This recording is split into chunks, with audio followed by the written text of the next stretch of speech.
জামাত এমন একটা সংগঠন, আমনের ভাইও আপনারা সাহায্য করতো না, হেরা আমিরও নকলে।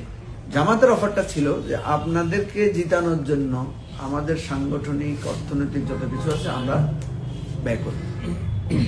নাহিদ ইসলাম, এই যে হাসনাত, এদের তো কোনো সংগঠন নাই, আমাদের তো কিছুটা হলেও সংগঠন আছে।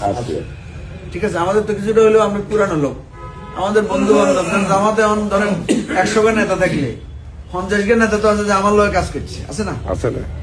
তোরা তো আমার সাথে আন্তরিক, পার্টির কারণে না আমার লোকের ডরের কথা বলতে হয় না। তাদের ভিতরে ভিতরে তো আমার প্রতি তারাই আছে, আমিও তাদেরকে খুব ডিস্টার্ব করি না। জামাতের অফারটাই তো ছিল এটা, যে আপনাদেরকে আমাদের সর্বশক্তি দিয়ে আমরা সাহায্য করব। এই কারণেই তো আমরা জামাতের সাথে গেছি, দুইটা কারণে। জামাতের থেকে আমরা বেশি সাহায্য পাবো বিএনপির চাইতে। বিএনপি সাহায্য করতে চাইলেও এদের লোকেরা আপনার বিদ্রোহী হবে। মাঠে কিন্তু আর একটা কথা প্রচলিত আছে, আপনি একসময় জামাত ছিলেন, সেটা অন্য ইস্যু। ধরেন সে বদনামি আমাদের বিরুদ্ধে আগে থেকে আছে। এখন প্রসঙ্গ হলো ভাই, আমি সাইদ ভাইয়ের প্রশ্নের জবাব দিচ্ছি।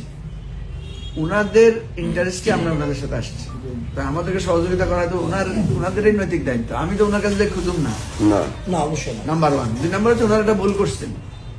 ওনারা যদি লিয়াকত সাহেবকে প্রার্থী হিসেবে রেখে দিতেন তাহলে আজকে ওনাদের কথা ছিল। ওনারা তো লিয়াকত সাহেব প্রত্যাহার করে ফেলছেন আমাদের সাথে আলোচনা শেষ হওয়ার আগেই। অন্তত আমি যদি ইলেকশন করতাম না, তো ওনাদের অবস্থা কি হয়? এখন ওনারা ভোট করবো কারণে। রঞ্জু ভাই, আপনার সুন্দর একটা কথা। না, আমি শেষ করে দিই, এটা আর এই আলোচনা করবো না, পরে করবো।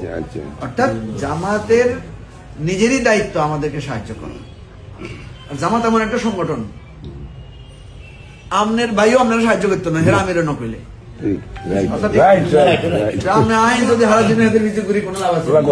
হে সুইচ ট্রিপ না দিলে বাতি চলতো না, যতই কেরোসিন তেল দেন